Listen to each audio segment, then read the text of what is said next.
He was the type of guy that would for sure help a little old lady across the street or stop to talk to a homeless person and just tell them that they're cared about. So he was a very faithful man. And everybody that I've met from his childhood and growing up have always said he's always been the guy that helped the underdog.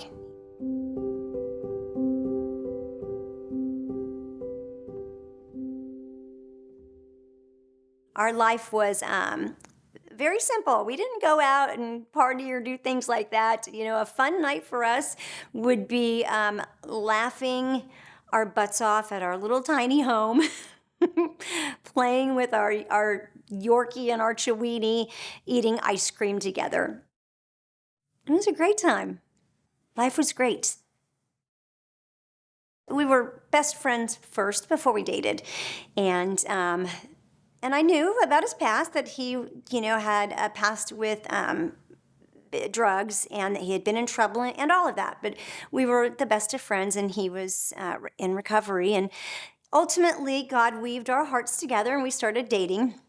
And so early on into that dating, early 2016, I discovered that I suspected that he was using again. So as soon as I found out about the drugs early on, I confronted him on it. And I'll never forget that day, because I thought at that moment, as soon as he walks around this corner and I tell him I know he's using again, he's going to be gone. That's going to be it. He's going to choose that drug over this new relationship.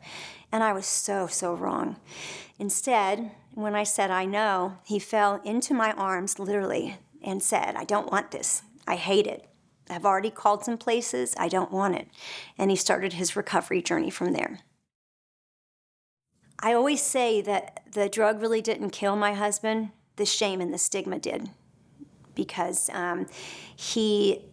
all the great things that he did in the time that we were together, he had totally transformed his life, into a man that everybody looked up to in the community, the sobriety community and the real community. He did humanitarian work, but he still could never shake the fact of the things that he had done when he was younger.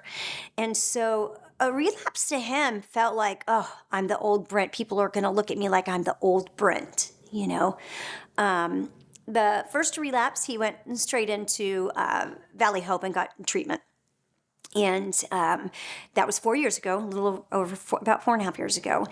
And he had been on Suboxone for the heroin prior to that, but he hated being on that Suboxone. He hated it. He wanted to be free of it. And so when he went in to rehab, he requested to be taken off of Suboxone.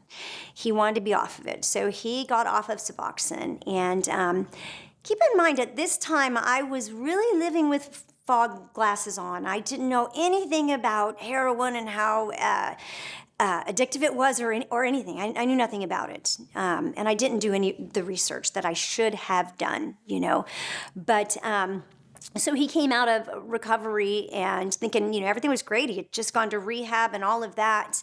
But now he was off Suboxone and, sober for the first time from heroin without the Suboxone. And it was about 3 months later when he had that other relapse. And it was 4 years ago, December 31st, early in the morning. And I woke up when I heard a gurgling noise, and I found him overdosed in our bathroom.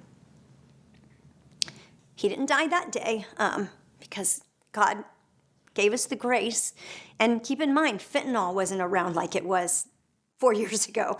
So I didn't have Narcan or Naloxone or anything like that at that time. So as the 911 operator walked me through CPR for 9.5 minutes, by the grace of God, a true miracle in my eyes, because my little hands could not have brought him back. I do not believe that. I do believe it was God. He was revived. He came back to life. And so after that relapse, it was like I died. He died. And he had a whole new sense of recovery, and he used that as part of his story. He went and talked to rehabs and would go and talk to detox patients, and he would say, look, I've been incarcerated, I've been institutionalized, and I've been dead, and to this day I know men and women that are still sober because of him talking. And so in my mind, I still hadn't done any research. I thought, well, he died. That's the ultimate, rock bottom, right? He's never going to, ever going to do this again, right? Oh, boy, yeah. I had no idea the power of opioids. It was May 1st, 2021. I caught him getting ready to use again. I'm sorry. I had just had surgery, and I had an event going on here, so I was working, and I caught him, and it was at the cabin right where I had found him when he had overdosed before, which, I have PTSD from, and that's probably why he didn't want to talk to me about the cravings, because he didn't want me to worry that, he would overdose again. So I caught him, and I got very angry.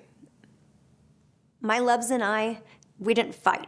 Very, very, very rarely. Very. We just didn't. We just got along. I mean, if we fought over about anything, it would be over what paint we were going to pick for the wall here, But I was angry. I was in pain. I had just had surgery. I was on medication for the surgery. I was angry.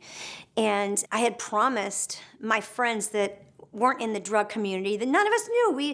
When he overdosed, we were all mad that first time. We're like, oh my gosh, if he ever does this again, I'm leaving you. I don't care. I can't ever go through this again, The thought of relapses and recovery just were not in my head, It was not an option. And probably another reason why he did not feel comfortable telling us that he was craving. So that day I was so angry and I was so mad, and I made him leave. I made him leave the house that day. Something that I will regret forever. Had I known then what I know now about relapse and cravings and this and that, I would have handled the situation differently. Would it have had any other outcome? I don't know. I'll never know. But I would have handled it differently. So Brent left, and so we were apart for 2 months and 24 days before he overdosed and died. Now, he was trying to work his way back home. I was not speaking to him. I was really holding firm and being mad, and really I had some friends that I had made promises to that I won't talk to him, but I was secretly praying every single day. Let him come home, let him come home, let him come home. And in my mind, the magic trick would be he would call me and he was at Valley Hope, which he did call Valley Hope and try to get in because they called me.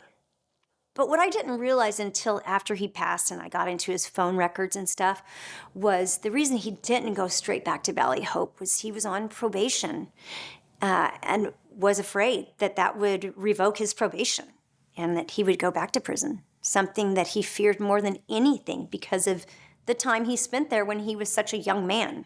He could have been out partying, living the life, doing all of this, right? His wife's mad at him not talking to him. He wasn't. I didn't know that then because I wasn't speaking to him because I was mad.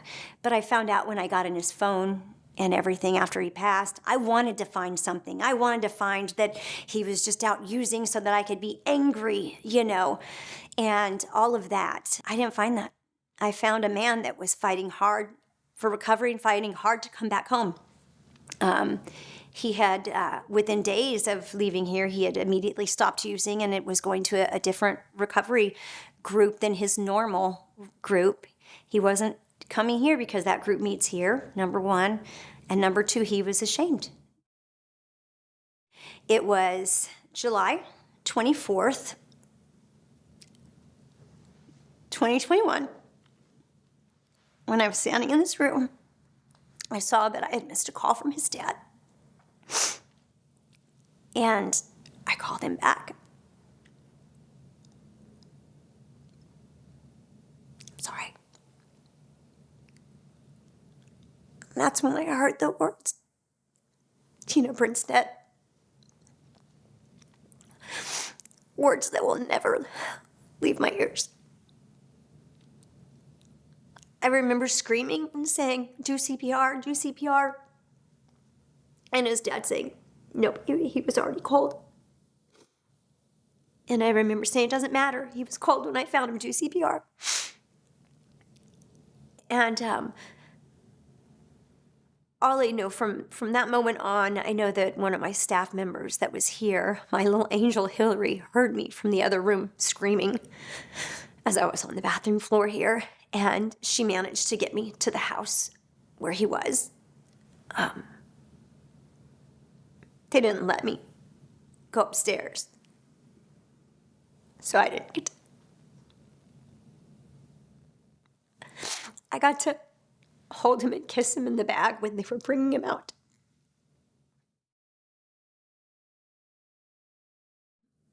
I often think now that if fentanyl would have been around when he started experimenting with drugs, I never would have met him. I never would have had this insanely amazing love story.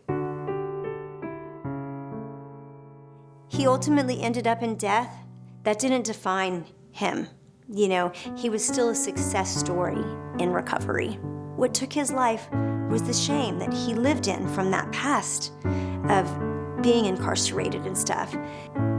You can walk forward out of that shame and build a legacy. And that's what people that are struggling and that have gotten in trouble need to be able to understand. There is hope.